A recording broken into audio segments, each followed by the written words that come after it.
अस्सलाम वालेकुम नाज़रीन, आप देख रहे हैं प्रोग्राम अंदर की बात मुजम्मिल सोहरवर्दी के साथ। मुझे कहते हैं इकरार रियाज। हमारे साथ मौजूद है मुजम्मिल सोहरवर्दी। अस्सलाम वालेकुम सर, क्या हाल है? बिल्कुल ठीक। आप सुनाएं, कैसी तबीयत है आपकी?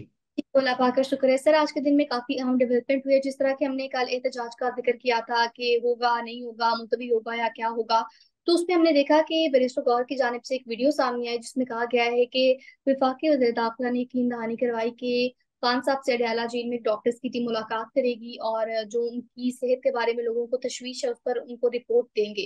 फिर उसके बाद एक सहाफी की जानिब से हमने देखा कि उनकी जानिब से ये दावा किया गया है कि एक मुल्क के वजीर आजम की जानिब से पीटीआई से दरख्वास्त की गई कि आप ये जो एहतजाज है इसको मौखर कर दें। फिर वहीं पर एक और सहाफी, काफी फेमस सहाफी है, उनकी जानिब से कहा गया है कि एक मुल्क के जो वजीर आजम है वो डयाला जेल पहुंचे इमरान साहब से मुलाकात करने के लिए। तो सर ये काफी ज्यादा तजाद है। आप क्या कहेंगे, अंदर की बात क्या है, सदाकत किसमें है? देखिए, पहली बात तो ये है कि तहरीक इंसाफ की एहतजाज के लिए खत्म करने के लिए कोई शर्त भी नहीं मानी गई। उन्होंने कहा मुलाकात मुलाकात नहीं कराई हुकूमत ने। उन्होंने कहा जाती मौलत से मिलाया जाए, जाती मौलत से। आज शौकत खानम का डॉक्टर वहां सारा दिन बैठा रहा, उससे नहीं मुलाकात कराई गई। सरकारी डॉक्टर तो हर कैदी का इलाज करता है। सरकारी डॉक्टर इससे इलाज तो कोई सहूलत नहीं है। जेल में किसी कैदी के सर में भी दर्द हो तो सरकारी डॉक्टर ही उसको देखता है। तो अगर सरकारी डॉक्टर इमरान खान को देख रहा है तो वो तो कोई ऐसी सहूलत नहीं है जिसके बारे में तहरीक इंसाफ को एहतजाज करने की जरूरत है। वो तो हर कैदी को सरकारी डॉक्टर से इलाज की सहूलत है।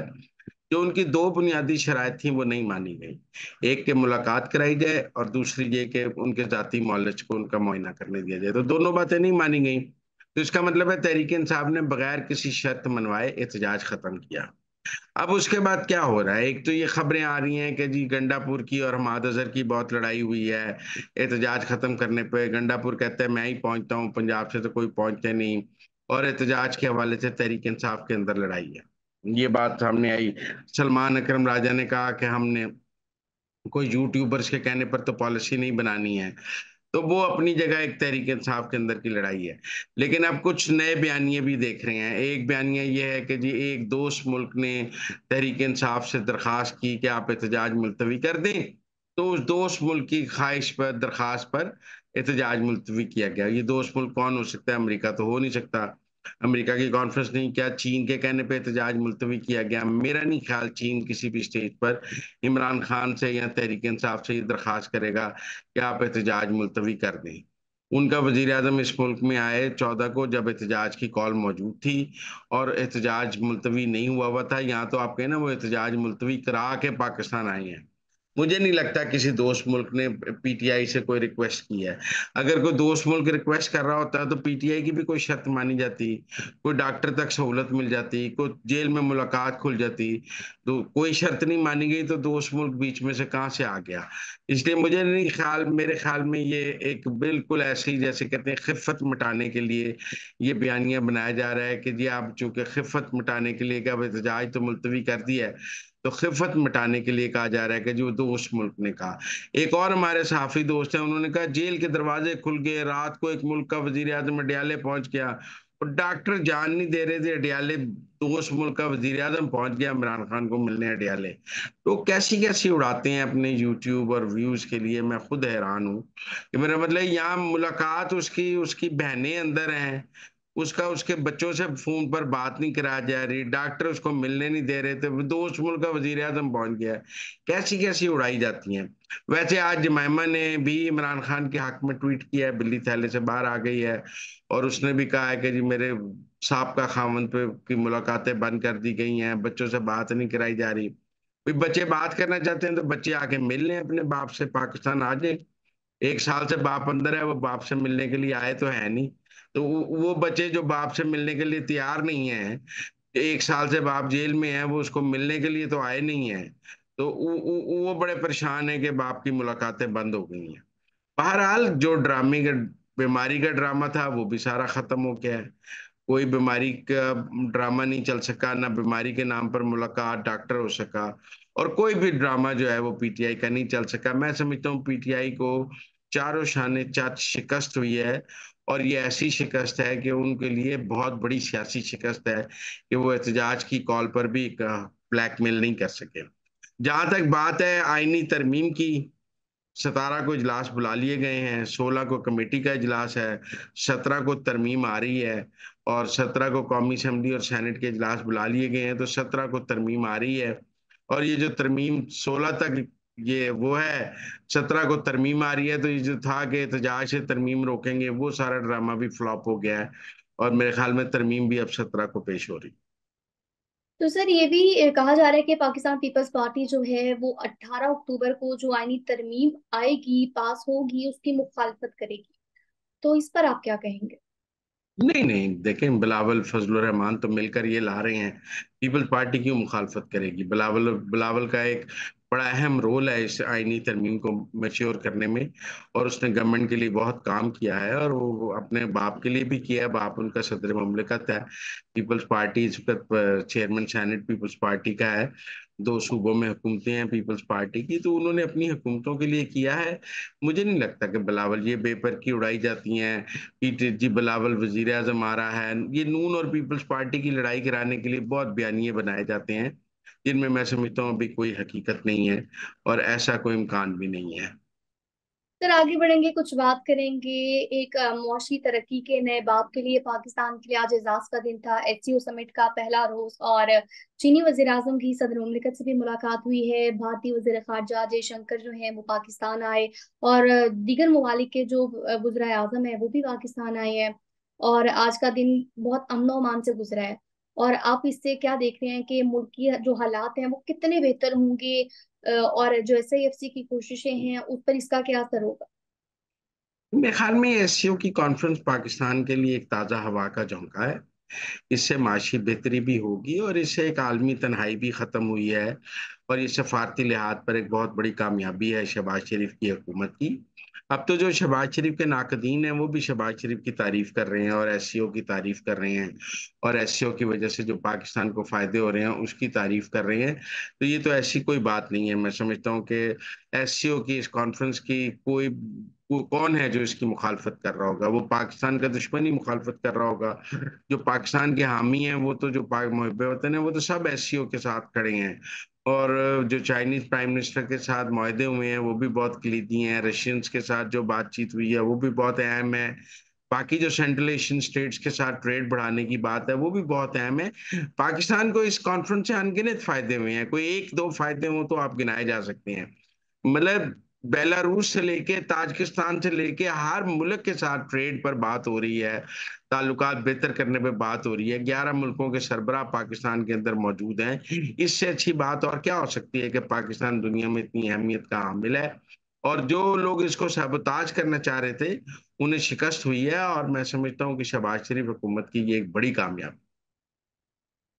सर आगे बढ़ेंगे, कुछ बात करेंगे दिलखराश वाकया अब से कुछ दिन पहले जो लाहौर में पेश आया एक निजी कॉलेज में। और फिर हमने देखा कि किस तरह से इस मामले को दबाने की कोशिश की जा रही है। कभी कोई बयान आता है तो कभी कोई बयान आता है। और अब तो जो इतने बयानात सामने आ गए हैं, ये जो पंजाब कॉलेज में मुबैना ज्यादती हुई है एक तालिब इल्म के साथ, तो अब समझ नहीं आ रही कि हकीकत क्या है। क्योंकि कभी हुकूमत की जानिब से कोई बयान आता है तो कभी कोई वजीर कुछ कह देता है, और फिर पुलिस की जानिब से कोई और मौकिफ सामने आ जाता है। तो आप क्या कहेंगे इस मुतालिक? देखिए, एक बात बड़ी सिंपल है कि अभी तक किसी बंदे के पास कोई विक्टिम का नाम नहीं है, कोई विक्टिम का पता नहीं है, कोई विक्टिम की शिनाख्त नहीं है, और कोई विक्टिम मौजूद नहीं है। मैंने खुद देखा है, उस जगह कह रहे हैं बेसमेंट बंद है, वहां बेसमेंट बंद ही नहीं है। वहां तो बेसमेंट में पार्किंग है। और ये टोटल मुझे लगता है कि ये एक क्लासिक एग्जाम्पल है सोशल मीडिया के जरिए फेक न्यूज फैलाने की। मुझे अब भी ये यकीन है कि ये एक फेक न्यूज है, और ये इसका हकीकत से कोई ताल्लुक नहीं है। हुकूमत ने पब्लिक प्रेशर पे और सोशल मीडिया के प्रेशर पे जरूर एक कमेटी बनाई है और कॉलेज की रजिस्ट्रेशन कैंसिल की है। जो भी आप कह सकते हैं गवर्नमेंट ने इकदाम किए हैं, क्योंकि लॉ एंड ऑर्डर के हो गए वो, सिक्योरिटी गार्ड को गिरफ्तार किया है क्योंकि सोशल मीडिया पे इतना शोर मच गया है। लेकिन मुझे लगता है जैसे सोशल मीडिया पे इतनी अनगिनत और झूठी खबरें फैलाई जाती हैं जिनका हकीकत से कोई ताल्लुक नहीं होता, और जो आप भी देखे ना जी, एक बच्ची की के फोटो आ रही है, उसने स्वेटर पहना हुआ है, आजकल कौन स्वेटर पहनता है। इसी तरह एक बच्ची जो है वो ब्लड देने के लिए गई हुई है, उसका फैला जा रहा है। जिस बच्ची की आप बात कर रहे हैं उसके फादर सारी रिपोर्टें लेके बैठे हुए हैं कि उनके बेटी की जो है वो वाकई गिर गई थी, और वो उसका इस वाकये से कोई ताल्लुक नहीं है। तो जब तक कोई विक्टिम ना हो तो आप किसी को कैसे सजा दे सकते हैं। आप विक्टिम की शिनाख्त जरूर छुपा सकते हैं, मैं इस बात के हक में हूं कि विक्टिम की शिनाख्त छुपाई जानी चाहिए, लेकिन विक्टिम की शिनाख्त छुपाना अपनी जगह है, और विक्टिम का हकीकत में मौजूद होना एक अपनी जगह है। जब किसी विक्टिम का कोई वजूद ही नहीं है तो फिर किसी का इवेंट का भी कोई वजूद नहीं है, कोई सानिया भी नहीं है। मैं समझता हूँ सिक्योरिटी गार्ड भी ये सोशल मीडिया के प्रेशर में पकड़ा गया है। और ये सब कुछ जो बच्चे स्टूडेंट, मैं आपको बताऊं, ये पीटीआई के सोशल मीडिया अकाउंट से ये सब फैलाया गया है। इसकी रिसर्च आप बाद में करेंगे तो पीटीआई के सोशल मीडिया, मैंने उनकी स्पेसेस भी सुनी है कि बच्चों को आग लगाएं, बच्चों को गर्म करें, बच्चों को सड़कों पर एहतजाज के लिए, क्योंकि पीटीआई तो चाहती है किसी ना किसी तरह एहतजाज हो। और मुझे बड़ा अफसोस है, आप देखें जब 9 मई को के बाद जो खवातीन गिरफ्तार हुई थी उनके बारे में भी पीटीआई ने ये प्रोपेगेंडा करना शुरू कर दिया था कि जी उनको रेप कर दिया गया है, उनको जेलों में रेप किया गया है। उन बेचारियों ने खुद आके कहा कि हमारे साथ तो जेल में बड़ा अच्छा सलूक किया गया, हमें कोई रेप नहीं किया गया। तब भी एक रेप की झूठी कहानी है, और अब भी ये रेप की झूठी कहानी बनाई गई है। मुझे इसमें कोई हकीकत नजर नहीं आती, मुझे ये सारा फॉल्स प्रोपेगेंडा नजर आता है।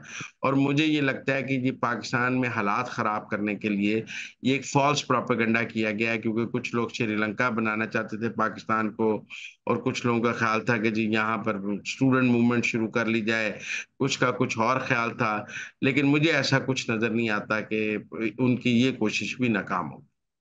तो sir sorry to interrupt you, लेकिन हमने देखा कि जो वजीर तालीम है पंजाब के, उन्होंने एक कैंपस का विजिट किया था और वहां पर जाके ये कहा गया था कि इंसाफ दिलाया जाएगा, रिपोर्ट सामने आई है, तो फिर क्या वो सब फेक था?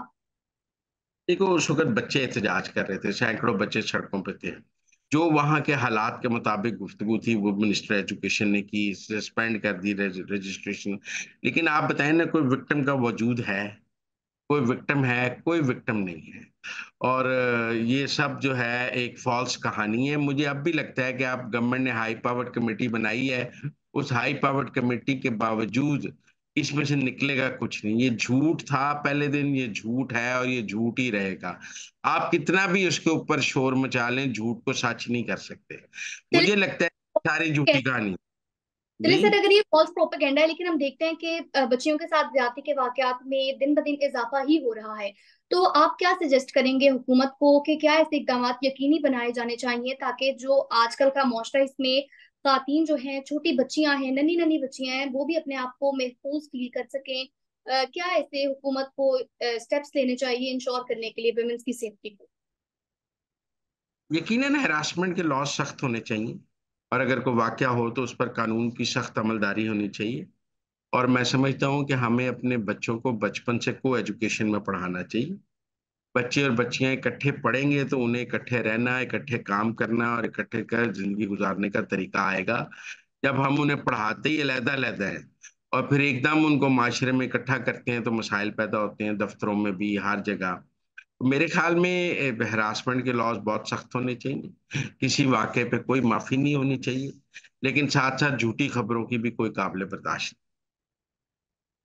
तो नाज़रीन, आपने देखा, ये है आज का शो, ये है आज के अंदर की बातें। उम्मीद करते हैं आपको आपके सवालों के जवाब मिल गए होंगे। हमें दीजिए इजाजत, अल्लाह ने के